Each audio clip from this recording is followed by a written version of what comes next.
الحمد لوليه والصلاة على نبيه. معزز ورور پختنه کړې ده چې د داسې حیوان قرباني څه حکم لري چې د هغه غوږ پرې وي یا یې لکۍ پرې وي. الجواب وبالله التوفیق. محترمه، د داسې حیوان قرباني کول چې یا یو غوږ یا یې لکۍ ډېره حصه پرې وي لږ پاته یې، د دې قرباني نه صحیح کېږي. په دې کې تفصیل ده چې مثلا د یو حیوان غوږ یا لکۍ دا 3 حصې کې که یې 3مه حصه پرې وه 2 حصې پاته وه قرباني یې صحیح ده. که یې تر 3مې حصې زیاته حصه پرې وه لږ پاته وه یا نیمه پرې وه نو بیا یې قرباني نه ده صحیح.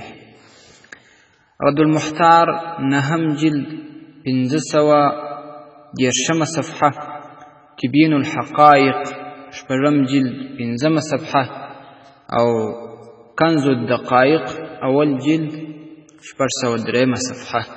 السلام علیکم ورحمة الله وبرکاته.